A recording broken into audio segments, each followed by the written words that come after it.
लोग स्टार्ट कर रहे हैं आज ह्यूमन जीनोम प्रोजेक्ट और इस टॉपिक में हम लोग कंप्लीट करने वाले हैं कि किस तरीके से जीनोम सीक्वेंसिंग होती है। मैं पूरी डिटेल पढ़ाऊंगा और ये ऑलरेडी बेटा लेक्चर मैंने रिकॉर्ड किया हुआ था, तो ये मैं आपको सेंड कर रहा हूं क्योंकि अब आपका सेशन स्टार्ट होने वाला है। मींस अब आपके बैच में मैं रिवीजन स्टार्ट करने वाला हूं। रिवीजन और आगे का टॉपिक मैं कुछ इस तरीके से प्लान करने वाला हूं कि आपको मैं मतलब बेसिकली कैसे कराऊंगा कि आप एक नॉर्मल कोर्स पैरेलल रन करेंगे और आपको एक्स्ट्रा टाइम देकर रिवीजन हम लोग स्टार्ट करेंगे। तो आप ह्यूमन जीनोम प्रोजेक्ट और डीएनए फिंगरप्रिंटिंग इनके दो रिकॉर्डेड लेक्चर देखकर टॉपिक को प्रिपेयर करेंगे और फिर हम इनका कंबाइंड एक डाउट सेशन रखेंगे जिसमें आप सारे डाउट पूछ लेंगे दोनों टॉपिक के। और फिर हम जो हमारी प्रायोरिटी रहेगी रिवाइज करने की, सबसे पहले हम प्रिंसिपल ऑफ इनहेरिटेंस को रिवाइज करेंगे जैसा कि मैंने प्रॉमिस किया हुआ है आपको, और उसके साथ फिर मॉलिक्यूलर बेसिस को भी रिवाइज करना है। ये दो चैप्टर काफी ज्यादा वेटेज रखेंगे जब आपके एग्जाम्स आने वाले हैं कुछ बच्चों के स्कूल के या स्टेट बोर्ड के अगर फाइनल्स होंगे तो वहां पर। तो बिल्कुल आपने घबराना नहीं है, हमें अब क्या करना है एक नॉर्मल सिलेबस कराते हुए पैरेलल में रिवीजन रन करनी है। एक्स्ट्रा क्लास की जरूरत होगी मैं कराऊंगा, उसके साथ साथ कुछ टॉपिक 11 के भी होंगे, तो आपने बिल्कुल एकदम मेरे साथ बने रहना है और साथ के साथ चीजों को करना है। तो स्टार्ट करेंगे हम ह्यूमन जीनोम प्रोजेक्ट को, तो आपने बढ़िया से देखकर एनसीईआरटी रीड करनी है और फिर अपने डाउट्स को लिख के रख लेना है, जैसे हम इकट्ठा ह्यूमन जीनोम प्रोजेक्ट और डीएनए फिंगरप्रिंटिंग दोनों में हम लोग डील करेंगे बेटा। ठीक है बेटा, ठीक है, चलिए स्टार्ट करते हैं। हेलो एवरीवन, बेटा हम लोग एक सेपरेट टॉपिक पढ़ रहे हैं human genome project molecular basis of inheritance chapter का ये पार्ट है और इसे as a separate topic deal कर रहे हैं ताकि सारे बेसिक मैं आपको प्रॉपर्ली समझा सकूं। ह्यूमन जीनोम प्रोजेक्ट को हम एक बेसिक से स्टार्ट करते हैं। सबसे पहले हम ये कहते हैं कि बेटा हर एक सेल जो है, हर एक सेल में बहुत सारे टाइप की प्रोटीन्स बनती हैं। ये जो सारे टाइप की प्रोटीन्स बनती हैं इनको कौन गाइड करता है? DNA sequence. तो बेसिक ये है ह्यूमन जीनोम प्रोजेक्ट का कि हमारे पास हर एक सेल में जो डीएनए है उसमें एक प्रॉपर डीएनए का सीक्वेंस प्रेजेंट है और ये सीक्वेंस दो ह्यूमन के दो सेल्स जो होंगे उनमें एक्जेक्टली सेम होगा, बट दो ह्यूमन में ये सीक्वेंस अलग हो सकता है। और क्या 100% अलग है? क्या कितना अलग है, मतलब ये जानना चाह रहे हैं। तो इसको लेकर एक एम्बिशियस प्रोजेक्ट स्टार्ट हुआ जिसमें हमने पूरे ह्यूमन के डीएनए को क्या किया, सीक्वेंस किया, और ये एक सिंगल मतलब डीएनए को हमने सीक्वेंस किया और वो हैप्लॉइड सेल का डीएनए था बेटा। इसका मतलब 3.3 × 10⁹ बेस पेयर का डीएनए था जिसको हमने सीक्वेंस किया और इस प्रोजेक्ट का नाम रखा हमने ह्यूमन जीनोम प्रोजेक्ट। हुआ ये था बेटा कि 1980s के बाद हमारे पास बायोटेक में काफी ज्यादा एडवांसमेंट हो चुकी थी। हुआ ये कि उस समय हमारे पास जीन क्लोनिंग, हमारे पास डीएनए सीक्वेंसिंग और हमारे पास पीसीआर, ये सारे मेथड काफी ज्यादा डेवलप कर चुके थे। तो 1990s में हमने एक एम्बिशियस प्रोजेक्ट स्टार्ट किया जो ह्यूमन जीनोम प्रोजेक्ट है, जिसमें हमने एक टास्क लिया कि क्यों ना पूरे ह्यूमन के किसी भी एक ह्यूमन के टोटल जीनोम की सीक्वेंसिंग की जाए, और वो हमने हैप्लॉइड सेल का लिया था, इसलिए 3.3 × 10⁹ बेस पेयर को सीक्वेंस किया। तो एक बार जरा बेसिक लिखते हैं क्या है इस प्रोजेक्ट का बेसिक। तो बेसिक ये है बेटा, बेसिक पॉइंट ये है कि हमारे पास जो डीएनए है, डीएनए में एक सीक्वेंस है। डीएनए में हमारे पास क्या है? एक सीक्वेंस है। ये जो सीक्वेंस है डीएनए में, ये एक तरीके का बेटा फिक्स सीक्वेंस है। ध्यान से सुनिए, हमारे पास डीएनए है, डीएनए में हमारे पास एक सीक्वेंस है। ये जो सीक्वेंस है ये कोड करता है किसके लिए? Code for protein. इसमें प्रोटीन बनाने के लिए हमारे पास कोड होता है, मतलब इंफॉर्मेशन होती है। क्लियर? तो इसका मतलब ये हुआ कि जो डीएनए का हमारे पास, डीएनए में न्यूक्लियोटाइड का सीक्वेंस है, न्यूक्लियोटाइड का सीक्वेंस है जिसमें हमारे पास एक तरह की फिक्स इंफॉर्मेशन प्रेजेंट है। एक तरह की क्या प्रेजेंट है? फिक्स इंफॉर्मेशन प्रेजेंट है। ये चीज हम समझ रहे हैं, एक तरीके की फिक्स इंफॉर्मेशन हमारे पास प्रेजेंट है। तो बेसिक ये है कि ये डीएनए सीक्वेंस है जो कोड कर रहा है प्रोटीन के लिए। ये इसमें डीएनए न्यूक्लियोटाइड का सीक्वेंस है और एक तरीके से हमारे पास फिक्स इंफॉर्मेशन, एक तरीके से हमारे पास क्या है? फिक्स इंफॉर्मेशन प्रेजेंट होती है। क्या प्रेजेंट होती है बेटा? फिक्स इंफॉर्मेशन हमारे पास प्रेजेंट होती है। ये चीज समझ में आ रही है बेटा? ये चीज क्लियर है? ठीक है, हमने क्या किया? We started a ambitious project. We started a project in 1990, है ना, ये ईयर है 1990, to take up task of sequencing whole genome. जब आप जीनोम की बात करते हो तो आप basically haploid set of chromosome की बात कर रहे हो। तो पूरे के पूरे जीनोम को सीक्वेंस करने का टास्क लिया गया, पूरे के पूरे जीनोम को सीक्वेंस करने का टास्क लिया गया। और ह्यूमन जीनोम प्रोजेक्ट एक प्रोजेक्ट था जहां पर डीएनए को सीक्वेंस किया गया, पूरा का पूरा डीएनए क्या है एग्जैक्टली सीक्वेंस किया गया, और उन सीक्वेंस के बारे में कुछ इंफॉर्मेशन और आई। और ये पॉसिबल क्यों हुआ? दिस प्रोजेक्ट, ये प्रोजेक्ट क्यों पॉसिबल हुआ, किस वजह से पॉसिबल हुआ? वाज पॉसिबल क्योंकि हमारे पास एडवांसमेंट हो चुकी थी बायोटेक में। एडवांसमेंट अकर्ड इन बायोटेक, जिसने सपोर्ट किया बायोटेक में, जैसे कि जीन क्लोनिंग, है ना, रिस्ट्रिक्शन एंजाइम, जीन क्लोनिंग, ये सब कुछ ऐसा था जिसने, क्लोनिंग वेक्टर, ये सब कुछ ऐसा था जिसने ह्यूमन जीनोम प्रोजेक्ट को क्या किया? सपोर्ट किया। अब सुनिए मेरी बात, जब हम किसी प्रोजेक्ट को लेते हैं, तो हम ये कह रहे हैं ये एक मेगा प्रोजेक्ट है। जब मैं बात करता हूं मेगा प्रोजेक्ट, इसका मतलब बड़ा प्रोजेक्ट है। तो कोई भी प्रोजेक्ट बड़ा कब पता चलता है? आप बताइए मुझे। कोई भी प्रोजेक्ट, इसे मैं कहता हूं कि human genome project is a mega project. क्या है ये? एक मेगा प्रोजेक्ट है। तो हमारे पास, हमने कहा ये मेगा प्रोजेक्ट है, ये हमारे पास क्या है? मेगा प्रोजेक्ट है, एक बड़ा प्रोजेक्ट है। तो कोई भी प्रोजेक्ट हमारे पास एक मेगा प्रोजेक्ट कब कहलाता है? अब बहुत ध्यान से सोचिए, बहुत इंपॉर्टेंट बात है। कोई भी प्रोजेक्ट अब मेगा प्रोजेक्ट क्यों कहलाता है? क्योंकि, समझना मेरी बात, कोई भी प्रोजेक्ट एक मेगा प्रोजेक्ट क्यों कहलाता है? पहला, उसमें बहुत ज्यादा टाइम लगा। तो मेगा प्रोजेक्ट था human genome project, first was time काफी लगा। तो हमने इसको स्टार्ट किया 1990 में, ये स्टार्ट हुआ है, और जो ईयर ऑफ कंप्लीशन है वो हम 2003 मानते हैं इसका ईयर ऑफ कंप्लीशन। जबकि एक कुछ क्रोमोसोम हमारे पास क्या था बेटा? क्रोमोसोम 1, जिसपे सबसे ज्यादा जीन होती है, उसका कंप्लीशन लगभग 2006 में हुआ, पर हम ये मान लेते हैं कि 2003 तक हमारे पास जितनी मैक्सिमम इंफॉर्मेशन थी नियरली वो आ गई। तो ये मेरे पास ईयर ऑफ कंप्लीशन है। तो किसी भी बड़े प्रोजेक्ट में टाइम कितना लगा। दूसरा हम कहते हैं बेटा कॉस्ट, पैसा भी तो बहुत लगा। कॉस्ट कितना लगा बेटा? हम लिखते हैं $3 पर बेस पेयर। ये बहुत महंगा है बेटा कि एक बेस पेयर पता लगाने में $3 लग गए। अगर आप सिंपल कैलकुलेशन करो, it is 3.3 × 10⁹ base pair into $3, है ना, $3, ये लगभग आ जाएगा बेटा $9 बिलियन। तो $9 बिलियन मेरे पास क्या था? कॉस्ट आ गई। आप समझ रहे हो, $9 बिलियन कॉस्ट आ गई, बड़ा प्रोजेक्ट है। थर्ड मैं कह रहा हूं बेटा कि इसका कितना ये मतलब मेगा प्रोजेक्ट है, इसके बारे में अगर मैं इंफॉर्मेशन एक बताऊं कि इतना बड़ा प्रोजेक्ट था कि अगर आप किसी बुक के पेज पर 1000 बेस पेयर लिखो, सुन लो ध्यान से बेटा, इसकी एक्सटेंट कितनी थी, कितना बड़ा था? एक्सटेंट क्या था कि अगर 1000 बेस पेयर आप क्या करो, लिखो, राइट ऑन सिंगल पेज, किसी सिंगल पेज पर 1000 आप क्या लिखो? बेस पेयर लिखो, ठीक है। तो आपको क्या होगा? 1000 पेज की 3300 बुक्स लगेंगी। मतलब आपको क्या होंगी? 3300 बुक्स चाहिए पूरी इंफॉर्मेशन को लिखने के लिए। रिक्वायर कितनी? Of 1000 page. तो इसका मतलब ऐसा नहीं कि बुक में लिखा था, नहीं, इंफॉर्मेशन तो कंप्यूटर में गई थी। समझो इस बात को। तो ये देख रहे एक्सटेंट, है ना, कितना बड़ा प्रोजेक्ट था कि एक्सटेंट इतनी ज्यादा थी कि आप एक पेज पर कितने वर्ड्स लिखो? 1000 बेस पेयर लिखो, कितने ज्यादा पेजेस लग जाएंगे? मैंने कहा यार 3300 बुक्स लग जाएंगी 1000 पेज की। फोर्थ मैंने कहा बेटा, ठीक है, फर्स्ट हो गया हमारे पास ये, सेकंड हो गई कॉस्ट, थर्ड हो गई एक्सटेंट। थर्ड हो गई हमारे पास क्या चीज, एक्सटेंट। अब हम इसके बाद की बात कर रहे हैं। हमने क्या किया, हमने ईयर ऑफ कंप्लीशन लिखा, कॉस्ट लिखा, एक्सटेंट लिखी, और फोर्थ हमने क्या किया बेटा, ध्यान से सुनेंगे। फोर्थ हमने क्या किया, फोर्थ हम कहते हैं भाई एजेंसीज कौन इन्वॉल्व। देखिए ना कितनी सारी कंट्रीज लगी, तो एजेंसीज इन्वॉल्व, इससे पता चल रहा है बड़ा प्रोजेक्ट है। तो हमने कहा भाई देखो, एक लगा इसमें यूएस डिपार्टमेंट ऑफ एनर्जी, है ना, यूएस डिपार्टमेंट ऑफ एनर्जी। कई बार हमें लगता है एनर्जी का डिपार्टमेंट क्या कर रहा था, एक्चुअली में बेटा फंड किसी के नाम से रिलीज होता है, पर्सन को नहीं देते ना। तो national institute of health, national institute of health, ये भी यूएसए है। वेलकम ट्रस्ट यूके, आप देख रहे हैं वेलकम ट्रस्ट यूके, तो यूएस और यूके तो है, ठीक है। उसके अलावा फ्रांस, जर्मनी, जापान और चाइना, और उसके अलावा अदर्स लिखा है, तो मे भी शायद इंडिया ने कुछ किया हो, अदर्स में कुछ शायद हो सकता है, पर जो कंट्रीज लिखी है। तो एक बड़ा प्रोजेक्ट है बेटा, वो पता चलता है कि कितना टाइम लग गया, कितनी पैसे लग गए, कितना बड़ा है वो प्रोजेक्ट, और कौन लोग इन्वॉल्व, कितनी सारी कंट्रीज इन्वॉल्व है, तो ये बड़ा प्रोजेक्ट है। इसके अलावा हम एक चीज और समझ सकते हैं कि इतना बड़ा प्रोजेक्ट था कि इतना डाटा जनरेट हुआ। अगर मैं बोलता हूं a large amount of data, a large amount of data is generated, बहुत सारा डाटा जनरेट हुआ। तो a large amount of data is generated, बहुत सारा हमारे पास क्या हुआ, डाटा जनरेट हुआ, ठीक है, बहुत सारा हमारे पास क्या हुआ, डाटा जनरेट हुआ। क्लियर रखें इस बात को बेटा, क्लियर रखें। तो बहुत सारा डाटा जनरेट हुआ। जब हमारे पास बेटा बायोलॉजिकल फील्ड में बहुत सारा डाटा जनरेट होता है, तो हम क्या करते हैं, उसके प्रॉपर ऑर्डर में कंप्यूटर में सेव करते हैं, और फिर उस डाटा को रिट्रीव करना मतलब वापसी लाना। उसके लिए मुझे एक ब्रांच की जरूरत पड़ती है जिसका नाम बायोइन्फॉर्मेटिक्स है। तो यहां पर बेटा क्या हुआ, एक ब्रांच ऑफ बायोलॉजी के बारे में भी हमने जाना, ब्रांच ऑफ बायोलॉजी जो डील करती है, विच डील्स विद देख रहे हैं इतना डाटा बना, biological data storage, biological data storage, retrieval, retrieval क्या होता है, वापसी लाना, रिट्रीवल। एंड देख रहे हैं ब्रांच ऑफ बायोलॉजी जो मेरे पास किससे डील कर रही है बेटा, कि बहुत सारा जो डाटा स्टोर किया, रिट्रीव किया, उसको यूज किया, उसे हम नाम देते हैं बायोइन्फॉर्मेटिक्स। तो एक ब्रांच का ही जन्म हो गया बेटा प्रॉपर्ली, बायोइन्फॉर्मेटिक्स एक ब्रांच आ गई जिसने उस डाटा को यूज करने में बहुत ज्यादा हेल्प करी, है ना, एक सीधे ब्रांच का बर्थ हो गया। ये बहुत इंपॉर्टेंट बात है। तो हमने कहा ठीक है, एक बड़ा प्रोजेक्ट है। जब भी हम कोई बहुत बड़ा और बहुत लंबे समय के लिए कोई प्रोजेक्ट लेते हैं, तो उसके साथ कुछ गोल्स जुड़ते हैं, क्योंकि हम क्या करते हैं, जब प्रोजेक्ट स्टार्ट करते हैं तो उस प्रोजेक्ट में कुछ गोल्स ले आते हैं, या कुछ ना कुछ ऐसे गोल्स होने चाहिए हमारे पास जिस पर बेस करके मैं प्रोजेक्ट को स्टार्ट करूंगा। तो क्या गोल्स रहे, ये बहुत इंपॉर्टेंट है समझना। में ह्यूमन जीनोम प्रोजेक्ट के क्या गोल्स रहे, हम देख लेते हैं बेटा। गोल्स ऑफ एचजीपी, एचजीपी के क्या गोल्स रहे, मतलब एचजीपी ह्यूमन जीनोम प्रोजेक्ट के क्या हमारे पास गोल्स रहे, क्या हमने सोचा। तो हमने ये सोचा बेटा, समझना इसे, हमने ये सोचा कि सीक्वेंस करें, हम पता करें पूरी जितनी भी जीन्स है उनके बारे में पता लगाएं। तो हम क्या करें बेटा, फाइंड करें, है ना, जितनी भी जीन्स है उनके बारे में हम पता लगाएं, है ना, उनके बारे में हम पता लगाएं। फाइंड 20 to 25,000 जीन्स, ठीक है। हम 20,000 से 25,000 जीन्स के बारे में क्या करें, पता लगाएं, ठीक है। तो हम फाइंड करें 20 to 25,000 जीन्स जो प्रेजेंट है, जो मेरे पास क्या है, प्रेजेंट है, किसमें, प्रेजेंट इन, समझो ध्यान से, 20 to 25,000 जीन्स को हम पता लगाएं जो मेरे पास प्रेजेंट हो, जो मेरे पास क्या हो, प्रेजेंट हो, किसमें बेटा, प्रेजेंट इन ह्यूमन जीनोम, उसके बारे में पता लगाएं। अच्छा, एनसीईआरटी ने बोला है कि क्यों ना हम, देखो देखो आप ये चीज समझो, अगर मैं 3.3 into 10 की पावर 9 बेस पेयर को मैं लिख सकता हूं 3 बिलियन बेस पेयर, तो मैं सीक्वेंस करूं पूरे के पूरे, मैं क्या करूं, सीक्वेंस करूं। देखो 3.3 into 10 की पावर 9 बेस पेयर को आप 3000 मिलियन बेस पेयर भी लिख सकते हो, और इसको आप लिख सकते हो 3 बिलियन बेस पेयर। तो आप पूरा का पूरा ये बेस पेयर सीक्वेंस करो, पूरा का पूरा बेस पेयर सीक्वेंस करो। तो सबसे पहले इतनी जीन्स का पता लगाओ, पूरा का पूरा आप क्या करो, बेस पेयर सीक्वेंस करो, कितना 3.3 into इतना सीक्वेंस करो, उस डाटा को, देखो गोल है ये, सबसे पहले आप क्या करो, जीन्स को पता लगाओ कौन सी है, उनको सीक्वेंस करो, उस इंफॉर्मेशन को स्टोर करो। कहां स्टोर करोगे, कंप्यूटर पे। तो आप स्टोर इंफॉर्मेशन इन डाटाबेस, किसमें स्टोर करो, प्रॉपर डाटाबेस में। अब क्या करो बेटा, अब डाटा में आपने स्टोर कर लिया, तो कुछ ऐसे प्रोग्राम्स बनाओ ताकि उस इंफॉर्मेशन को मतलब आप दोबारा से रिट्रीव कर सको। यहां बायोइन्फॉर्मेटिक्स है ये दोनों में, तो आप क्या करो, डेवलप करो, develop program for data retrieval. तो कितना सारा डाटा आएगा जिसको आप रिट्रीव नहीं कर पाए, है ना, जिसको आप वापसी नहीं ले पाए, तो वेस्ट हो जाएगा। तो फॉर डाटा रिट्रीवल, तो आपके पास बहुत सारे समझो, develop program for data retrieval, तो बहुत सारे आपने क्या करने हैं, प्रोग्राम डेवलप करने हैं, क्लियर, डाटा को रिट्रीव करने के लिए, डाटा को रिट्रीव करने के लिए बहुत सारे प्रोग्राम डेवलप किए कि डाटा को कैसे यूज कर सकते हैं। अभी इंपॉर्टेंट चीज ध्यान से बेटा, जब भी हम कोई रिसर्च करते हैं, उसका मेन पर्पस होता है कि उस रिसर्च को ट्रांसफर करना इंडस्ट्री में, ताकि उससे आप कुछ प्रॉफिट अर्न कर सको। तो हम ये लिखेंगे ट्रांसफर रिलेटेड टेक्नोलॉजी, जो आपने टेक्नोलॉजी से डेवलप करी, रिलेटेड टेक्नोलॉजी जो भी चीजें डेवलप करी, इनटू किसमें, इनटू इंडस्ट्रीज, है ना, उसको ट्रांसफर करो इंडस्ट्रीज में, प्रॉफिट लेना ही आपने उससे, है ना, उसको आप ट्रांसफर करो इंडस्ट्री में। और जब भी कोई बड़ा प्रोजेक्ट, जैसे मान लो हम डैम बनाते हैं, जब भी डैम बनाएंगे या कोई बड़ा प्रोजेक्ट लेते हैं, तो उसमें ELSI होता है, इथिकल लीगल सोशल इश्यूज। तो लुक फॉर, हमेशा देखना बेटा, ये सिर्फ इसका नहीं है, look for ethical social and legal issues, है ना, इसके लिए देखो। तो ये आपके सामने है, एक्जेक्टली समझना ध्यान से, ये आपके सामने है कि look for ethical legal social issue. बेटा ह्यूमन जीनोम प्रोजेक्ट एक बेस्ट स्टोरी है, क्लियर, जो मैं अक्सर मतलब पढ़ाता हूं, तो ये रियल में याद होना चाहिए कि ये गोल है। तो जब हमने प्रोजेक्ट स्टार्ट किया, तो हमने कहा क्यों कर रहे हैं सीक्वेंसिंग, क्योंकि हमने देखा यार दो ह्यूमन के जीनोम में कुछ ना कुछ डिफरेंस है, सिमिलरिटी है, चलो पता करते हैं। तब तक बायोटेक में रिसर्च हो चुकी थी, काफी कुछ पता चल चुका था। फिर हमने कहा कि यार बड़ा प्रोजेक्ट है, तो बड़ा प्रोजेक्ट कोई क्यों है, आप सोचो खुद से। एक बड़े प्रोजेक्ट का मतलब ये होता है कि उसमें कितने सारे लोग, पैसा, समय,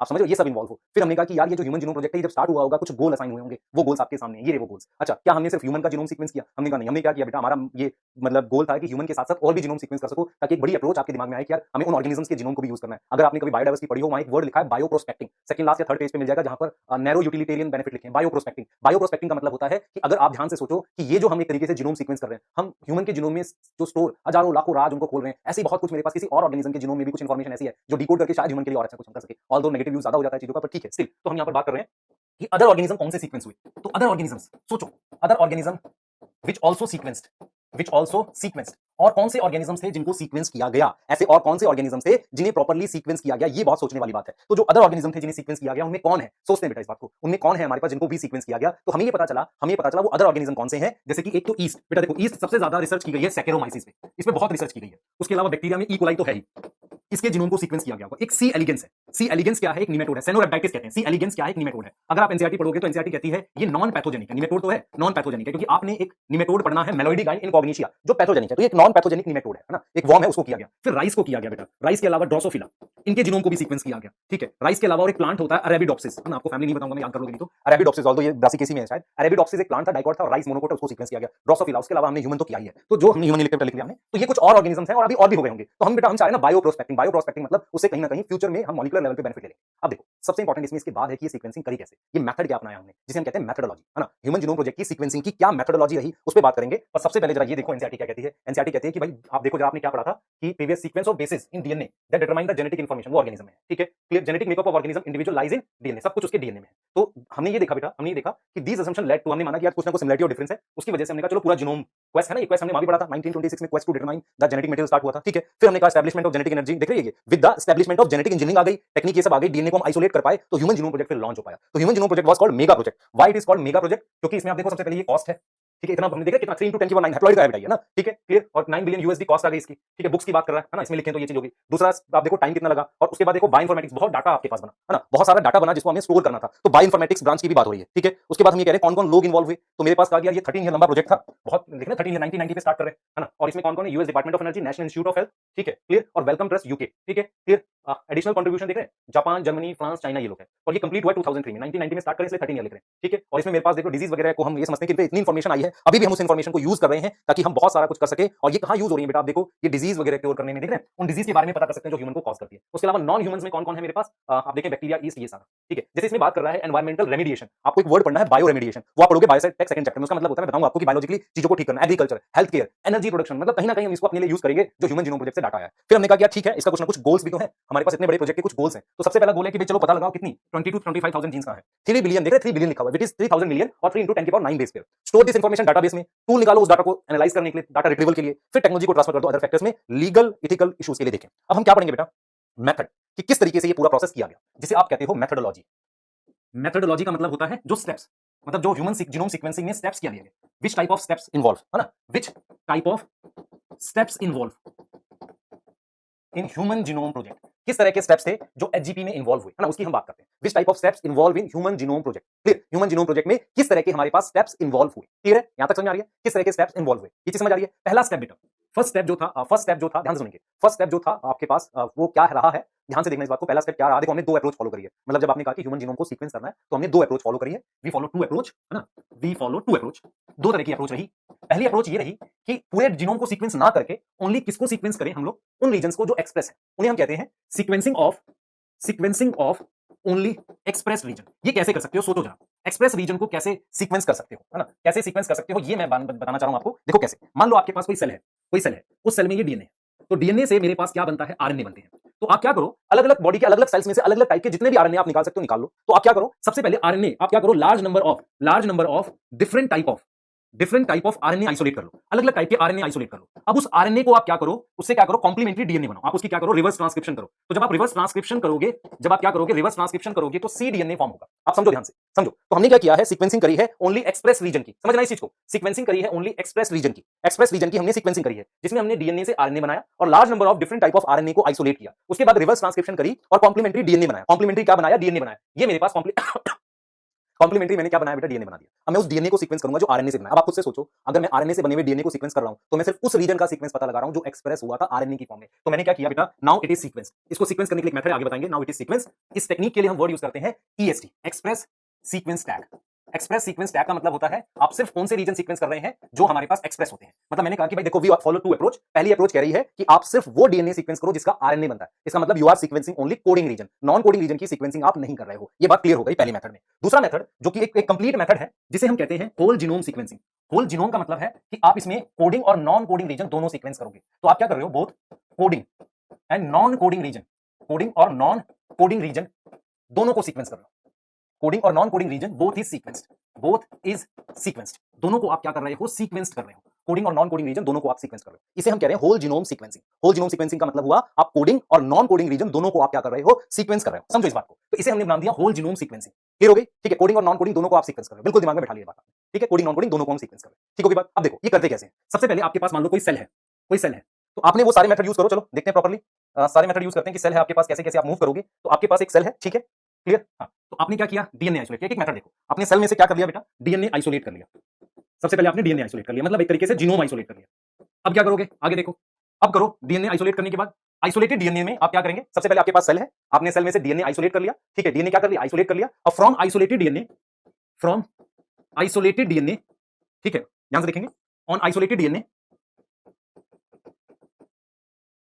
डीएनए हमारे पास क्या होगा, आरई काम करेगा, आरई एक्ट करेगा। तो हम क्लियर है इस बात को, ये सेल है आपके पास, आपने डीएनए आइसोलेट किया है, ऑन आइसोलेटेड डीएनए मेरे पास कौन काम करता है, रिस्ट्रिक्शन एंजाइम काम करता है, रिस्ट्रिक्शन एंजाइम काम करता है। ये चीज समझ में आ रही है, ये क्लियर है बेटा, ठीक है। तो हमारे पास क्या हुआ, ये सेल है, सेल डीएनए आइसोलेट किया, जिसे आपने कहा जीनोम आइसोलेट किया। उसके बाद हमने क्या किया, ऑन आइसोलेटेड डीएनए मेरे पास कौन एक्ट किया है, आरई एक्ट किया है। कौन एक्ट किया, रिस्ट्रिक्शन एंजाइम एक्ट किया है। चलिए, रिस्ट्रिक्शन एंजाइम जब उस पे काम कर लिया, ध्यान से देखेंगे, मेरे पास रिस्ट्रिक्शन एंजाइम काम किया है। तो सबसे पहले आपके पास सेल, ठीक है, सेल के बाद डीएनए आइसोलेट हुआ, ठीक हो गई बात, डीएनए आइसोलेट हुआ, फिर हम क्या कर सकते हैं, ऑन आइसोलेटेड डीएनए मेरे पास रिस्ट्रिक्शन एंजाइम काम करेगा। रिस्ट्रिक्शन एंजाइम क्या बना देगा बेटा, डीएनए फ्रेगमेंट्स, बिल्कुल बायोटेक वाली बात कर रहे हैं, डीएनए के क्या बन जाएंगे, फ्रेगमेंट्स बन जाएंगे, है ना, ठीक है, डीएनए के फ्रेगमेंट्स बन गए। अब हम क्या करना चाहते हैं, देखो मेरे को एक चीज आपको क्लियर बतानी है, मेरे पास इतना बड़ा डीएनए, मैं चाह रहा हूं कि इतने बड़े डीएनए को सीक्वेंस करना बहुत मुश्किल काम है। Let them break, let all the DNA को ब्रेक करो, किसमें, पीसेस में, और उनको तोड़ दो, let the DNA break into pieces, उसको पीसेस में तोड़ दो, है ना। अब उन छोटे छोटे पीसेस को सीक्वेंस करो, बस एक परेशानी रह जाएगी, ये नहीं पता चलेगा कि किसके बाद कौन सा पीस है, और उस इंडिविजुअल पीस को तो सीक्वेंस करो। तो आपने क्या किया, डीएनए फ्रेगमेंट्स ऑब्टेन हो गए। अब इन डीएनए फ्रेगमेंट्स को क्या करो, देखो मैं एक चीज क्लियर हूं बिल्कुल, आपके पास एक बहुत बड़ा डीएनए है। अब चीज देखो, हम ये करने वाले हैं बेटा, ये करने वाले हैं, आपके पास बहुत बड़ा डीएनए है। मैं एग्जैक्टली बता दूं आपको हो क्या रहा है, आपके पास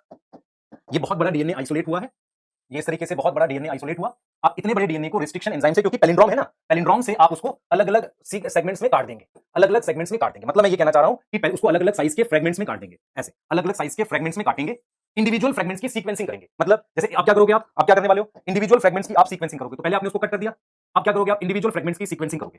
मैं लिख देता हूं, तो आरी ने उसको क्या किया, आरी ने कट कर दिया, कट ऑन पैलिंड्रोम, उसको पैलिंड्रोम पे काट दिया, चलो ठीक है, ये कट गया पैलिंड्रोम पे। नाउ इंडिविजुअल पीस जो है, इंडिविजुअल पीस की मेरे पास क्या होगी, सीक्वेंसिंग होगी, सीक्वेंसिंग अगर, ठीक है, सीक्वेंसिंग अगर, क्लियर, सही है। तो ये चीज आपके सामने है, ये चीज आपके सामने है कि मेरे पास फर्स्ट चीज ये समझे, आरी cut on palindrome, in pieces पे मैंने कट कर दिया, ठीक है, क्लियर। उसके बाद इंडिविजुअल पीस की हमने क्या करी है, सीक्वेंसिंग करी है, ठीक है, इंडिविजुअल पीस की मैंने क्या करी है, सीक्वेंसिंग करी है, समझो इस चीज को, क्लियर। इंडिविजुअल पीस की मैंने क्या कर दी, सीक्वेंसिंग। तो मेरे पास क्या आ गया, मेरे पास क्या आ गया, ये पीसेस आ गए ऐसे।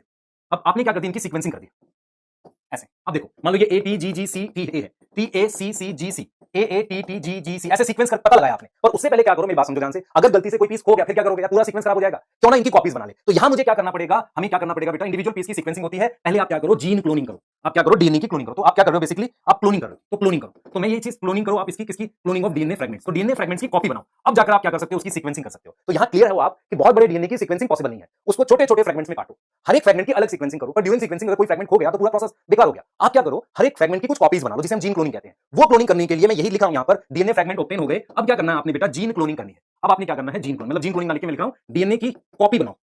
क्योंकि आप कोडिंग नॉन कोडिंग दोनों की बात कर रहे हो ना, मैं जीन वर्ड इसलिए नहीं यूज कर रहा क्योंकि मेरे पास कोडिंग और नॉन कोडिंग दोनों है। तो डीएनए की कॉपी बनाई, डीएनए की जो कॉपी बनाई बाई क्लोनिंग वेक्टर। आप पीसीआर यूज नहीं कर सकते क्योंकि सीक्वेंस नहीं पता आपको, प्राइमर नहीं बना पाओगे। तो क्लोनिंग वेक्टर यूज करो, और एनसीईआरटी कहती है भाई बैक और यैक यूज कर लो। बैक और यैक हम यहां क्यों ले रहे हैं, मैं रीजन बताता हूं आपको। क्योंकि डीएनए जो है बेटा, अगर आप देखो ह्यूमन जीनोम का जो डीएनए है, मेरे पास वो 10 की पावर 9 बेस पेयर है। सोच लो ध्यान से, अगर मैं 1000 बेस पेयर का भी एक लूंगा तब भी जाकर 10 की पावर 6 पीस आएंगे। अगर एक पीस 1000 बेस पेयर का हुआ, 10,000 का हुआ तब भी 10 की पावर 5 पीस आएंगे। तो बड़ी पीस की कॉपी बनाने के लिए आप क्या करो, बैक और यैक लो, क्योंकि अगर छोटा पीस होगा तो उतने ज्यादा फ्रेगमेंट्स हो जाएंगे। समझ आ रहा है बैक और यैक क्यों लिया होगा? अरे कुछ समझ आ रहा है बैक और यैक क्या है? ईस्ट आर्टिफिशियल क्रोमोसोम और बैक्टीरियल आर्टिफिशियल क्रोमोसोम। रीजन ये है कि they can copy, they can clone large size of DNA. Large size of DNA को ये क्या कर सकते हैं, क्लोन बना सकते हैं। लार्ज साइज ऑफ डीएनए का ये क्लोन बना सकते हैं। बैक और यैक ले लिया। अब क्या करो भाई, अब आपने क्या करो, इसकी कॉपी बना ली, अब उसको क्या करो, एक सीक्वेंस करो। तो each fragment is sequence, each fragment is sequenced with the help of बेटा, विद द हेल्प ऑफ, मेरे पास क्या है, एक मेथड है सेंगर मेथड। सेंगर मेथड क्या था, एक साइंटिस्ट थे सेंगर, इन्होंने क्या किया था बेटा, एक टेक्निक डेवलप करी थी डीएनए सीक्वेंसिंग की। इनकी एक मशीन होती है, उसमें वो फ्रेगमेंट डालो, ये सीक्वेंस बता देगी। तो उस मशीन का नाम है ऑटोमेटेड डीएनए सीक्वेंसिंग। ऑटोमेटेड मतलब वो अपने आप आपको डीएनए सीक्वेंस बता देगी। लेकिन अभी भी एक प्रॉब्लम रह गई है। प्रॉब्लम ये है कि आपके पास डीएनए तो पूरा सीक्वेंस हो गया, लेकिन छोटे छोटे फ्रेगमेंट्स में सीक्वेंस हुआ है। ये नहीं पता चलेगा कि किसके बाद कौन सा फ्रेगमेंट है, कौन सा वाला पीस किसके बाद है, ये नहीं पता चलेगा। उसके लिए फाइनली क्या करना है, आपको डीएनए पीस को अलाइन करना है। जो सीक्वेंस डीएनए है उसको अलाइन करेंगे। अलाइन का क्या मतलब है, to find sequence, exact sequence, ये पता करने के लिए। तो ये इसका अलाइन का क्या मतलब है वो मैं आपको बता रहा हूं। ये क्लियर रखो अपने दिमाग में। ये पूरा बेटा एक चार्ट बना आपका कि किस तरीके से आपने किया। ये अलाइन वाली बात मैं बता रहा हूं। आपने एग्जैक्टली क्या किया, डीएनए को पैलिंड्रोम पे काटा है, उसके बाद उसकी कॉपी बनाई और इंडिविजुअल डीएनए ये सीक्वेंस करें बाय सेंगर मेथड। कैसे करें सेंगर मेथड, अब मैं आपको बताता हूं क्यों टाइम और इतना पैसा लगा। ये देखो आपके पास ये डीएनए है, मान लो ये डीएनए है, ठीक है। मैं क्या करता हूं, डीएनए को ABCD से लिखता हूं, ABCDEF ऐसे कर लो। मान लो ये आपके पास डीएनए है। मैं ये कह रहा हूं कि सेम टाइप के डीएनए को दो अलग अलग रिस्ट्रिक्शन एंजाइम से काटो। मान लो एक रिस्ट्रिक्शन एंजाइम आपने ये ले लिया, जिसने फ्रेगमेंट्स बनाए वो ऐसे थे, ABCD ऐसे वाले फ्रेगमेंट। मैं आपको समझाने के लिए ABCD लिख रहा हूं इसमें, EFG, ठीक है, फिर ऐसे HIJK। सोचो जरा, मैंने क्या किया बेटा, मैंने क्या किया, रिस्ट्रिक्शन एंजाइम है, इस रिस्ट्रिक्शन एंजाइम ध्यान सुनिए, ये रिस्ट्रिक्शन एंजाइम है, ठीक है। रिस्ट्रिक्शन एंजाइम एक टाइप लिया जिसने ये फ्रेगमेंट बनाया, मतलब उसने डी के बाद काटा, पैलिंड्रोम पे काटा, उसका पैलिंड्रोम यहां था और कहां था बेटा, जी के बाद था, ऐसे काटा। लेकिन अनदर रिस्ट्रिक्शन एंजाइम कोई दूसरा ले लूं तो वो कहीं और काट देगा।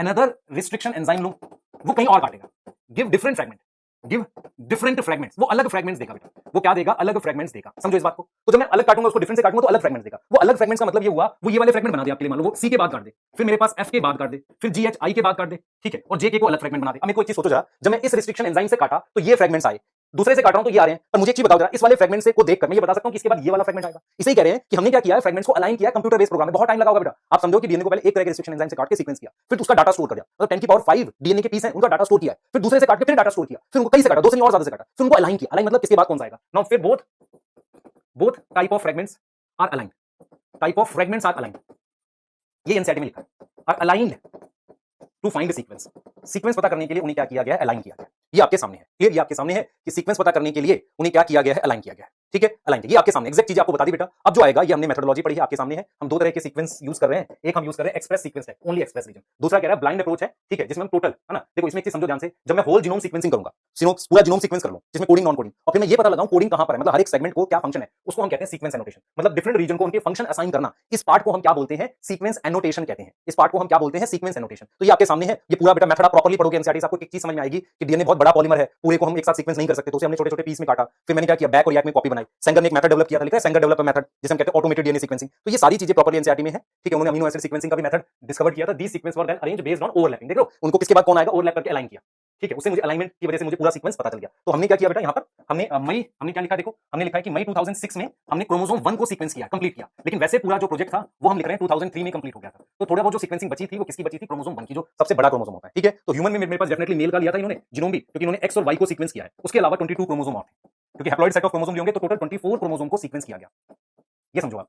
अब इंपॉर्टेंट ये है कि उससे मेरे पास क्या रिजल्ट्स आए, जिसे हम फाइंडिंग्स कहते हैं ना, जिसे हम क्या कहते हैं, फाइंडिंग डायग्राम बता रहा है कि डीएनए देखो ये, इसमें इंफॉर्मेशन यहां ली गई है, हमें क्या है बेटा, हमें सेलिएंट फीचर समझने हैं। अब सेलिएंट फीचर आपको समझ आने बहुत जरूरी है, क्योंकि इसमें कुछ ऐसे पॉइंट्स लिखे हैं स्निप्स के बारे में जिसमें बच्चों को प्रॉब्लम होती है। देखो हम क्या करें बेटा, सबसे पहले समझो, सबसे पहला पॉइंट ये है कि इन्होंने क्या लिखा है, ये देखो इतना, अब ये मिलियन में आ गए, है ना, यहां आके अब मिलियन में आ गए। ये मिलियन का मतलब 3.16 बिलियन भी तो है, हम तो 3.3 into 10 की पावर 9 लिख रहे थे ना, तो मिलियन मतलब इतना 6 बिलियन भी हो गया ये, या ये एक्चुअली में 3 into 10 की पावर 6 बेस पेयर के, सॉरी 9 बेस पेयर के राउंड बात हो गई। अच्छा, इन्होंने एक चीज बोली कि जो एवरेज साइज है जीन का 3000 बेस पेयर है, 3000 बेस पेयर मेरे पास एवरेज साइज है जीन का, ये फाइंडिंग्स है बेटा, एवरेज साइज ऑफ जीन है। अगर मैं आपसे पूछूं एवरेज साइज ऑफ प्रोटीन क्या होगा, अप्रॉक्स 1000 अमीनो एसिड, क्योंकि 3000 को 3 से डिवाइड करोगे। अब उसमें इंट्रॉन्स है नहीं है, उसके हम नहीं जा रहे फिलहाल, तो ये एक सिंपल बात कर रहे हैं। और जो सबसे बड़ी जीन है वो डिस्ट्रोफिन की है, जिसमें 2.4 मिलियन बेस पेयर है। ये हमारे पास बेटा लार्जेस्ट जीन है, ये हमारे पास क्या है, लार्जेस्ट जीन है। ये मेरे पास क्या बेटा, लार्जेस्ट, ये लार्जेस्ट जीन है।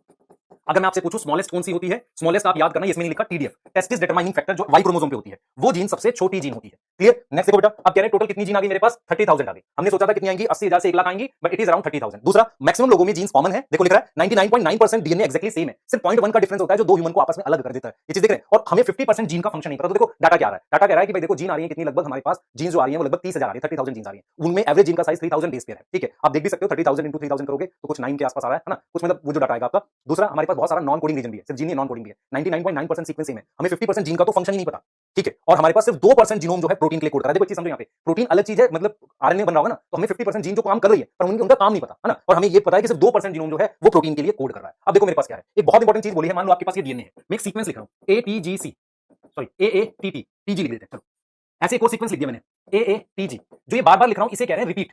इसे क्या कह रहा हूं मैं, इतने पार्ट को कह रहा हूं रिपीट। तो जब रिपीट बार बार आता है तो पूरे डीएनए को मैं क्या नाम लेता हूं, रेपिटेटिव डीएनए। और रेपिटेटिव डीएनए मेरे पास नॉन कोडिंग जगह होता है, तो बहुत सारा डीएनए ऐसा मिला जिसे हमने क्या माना, जिसे हमने रेपिटेटिव डीएनए माना। तो बहुत सारा डीएनए ऐसा मिला जिसको मैंने रेपिटेटिव डीएनए माना, जिसको मैंने क्या माना, रेपिटेटिव डीएनए माना। तो repetitive sequence are stretches of DNA sequence that are repeated many time, some time 100। देखो समझो, इसे मैं रिपीट कह रहा हूं, जब ये बार बार आ रहा है तो इसे मैं रेपिटेटिव डीएनए कह रहा हूं। तो हमारे जीनोम में बहुत सारा रेपिटेटिव डीएनए मिला, जो इसमें होगा नॉन कोडिंग रीजन का पार्ट होता है बेटा। देखो लार्ज पोर्शन नहीं मिला, ठीक है। और ये कितनी बार 100, देखो ये रिपीट बार बार आ रहा है, कितनी बार भी आ सकता है, ठीक है, क्लियर। और ये नो डायरेक्ट कोडिंग फंक्शन, देखो इसमें कोड नहीं है, लेकिन फ्यूचर में हो सकता है कोडिंग हो जाए, क्योंकि हम ये मान के चल रहे हैं कि ई कोलाई और हमारे में डिफरेंस क्या है, तो साइज ऑफ जीनोम का है, मतलब हमारे में जीन भी तो ज्यादा है, तो कहीं ना कहीं जीन कभी ना कभी इवॉल्व तो होंगी। सबसे ज्यादा जीन क्रोमोसोम नंबर 1 पे है, 2968, सबसे कम जीन ये है, इसलिए हम कहते हैं सबसे छोटा लिंकेज ग्रुप ये होता है वाई क्रोमोसोम, क्योंकि सबसे कम जीन है इस पे। साइंटिस्ट ने बेटा एसएनपीज आइडेंटिफाई किया ना, व्हाट इज एसएनपीज, ये देखो, ये एक सीक्वेंस देखना, एटीजीसीटीए, ये सीक्वेंस देखो, एटीजी टीए। तो हम ये कह रहे हैं बेटा, हम ये कह रहे हैं, अगर आप ध्यान से देखोगे, अगर आप ध्यान से देखोगे बेटा, तो आपको एक चीज दिखेगी यहां पर कि ये जो सीक्वेंस है, ध्यान से देखो बेटा, ये दोनों, इन दोनों को देखो, इन दोनों में सिंगल न्यूक्लियोटाइड का फर्क है, बाकी सेम है। ये देख लो, ओनली सिंगल न्यूक्लियोटाइड का फर्क है। अगर किसी डीएनए सीक्वेंस में एक सिंगल न्यूक्लियोटाइड का डिफरेंस हो, उस डीएनए सीक्वेंस को हम कहते हैं एसएनपीस, सिंगल न्यूक्लियोटाइड पॉलीमॉर्फिज्म। तो एनसीईआरटी ने क्लियर बोला है कि ऐसे बहुत सारी जगह मिली जहां पर एसएनपीस थे। एसएनपीस का मतलब सिंगल न्यूक्लियोटाइड पॉलीमॉर्फिज्म। पॉलीमॉर्फिज्म मतलब होता है बदलाव। पॉलीमॉर्फिज्म पढ़ेंगे हम डीएनए फिंगरप्रिंटिंग में। Polymorphism is a type of mutation. तो अगर सिंगल न्यूक्लियोटाइड पे बदलाव, देखो ये और ये एक्जेक्टली सेम है, बस फर्क एक सिंगल पोजीशन पर है, इसे कहते हैं एसएनपी, सिंगल न्यूक्लियोटाइड पॉलीमॉर्फिज्म। ऐसी बहुत सारी लोकेशंस मिली जो इस बात का प्रूफ है कि म्यूटेशन हो रही है, एवोल्यूशन की तरफ हम जा रहे हैं, ये बता रहा है। ठीक है, क्लियर। तो ये है बेटा। और हम अगर आपसे कहें फ्यूचर क्या एस्पेक्ट्स हैं इसकी, एप्लीकेशन है, तो मैं अगर आपको ये पैराग्राफ पढ़ोगे एप्लीकेशन वाला, तो एप्लीकेशन वाला पैराग्राफ ये कह रहा है कि हमने एक्जेक्टली ये पता कर लिया है कि एग्जैक्ट सीक्वेंस क्या है। पहले मैं जीन्स को छोटे छोटे पीसेस में देखता था, अब ये कंप्लीट पिक्चर देखूंगा कि क्या हो रहा है, उससे मैं बहुत सारी फील्ड्स में इसे यूज कर सकता हूं। आने वाले टाइम में बहुत सारे डिसऑर्डर क्योर कर पाएंगे क्योंकि मैं एक बड़ी पिक्चर देख पा रहा हूं। यहां तक समझ आ रही है बेटा? क्लियर हो गया? ठीक है, चलिए अब इसको यहीं तक पढ़ो, ये पैराग्राफ खुद रीड करो, आपको एक लाइन समझ आ जाएगी। ये मैं जानता हूं इस बात को, क्योंकि आपने ये सोचना है डायनामिक्स पता, मतलब मैं आप एक बड़ी पिक्चर देख रहा हूं कि जीन्स अब साथ में मिलकर कैसे काम कर रही है। वो पिक्चर देखकर मैं ज्यादा अच्छे से डिजीज को प्रेडिक्ट कर पाऊंगा, बहुत सारा क्योर, इवन कैंसर की रिसर्च में ह्यूमन जीनोम प्रोजेक्ट बहुत ज्यादा आगे को ले जा सकता है। ठीक है, चलिए नेक्स्ट टाइम मिलेंगे हम डीएनए फिंगरप्रिंटिंग में। Thank you.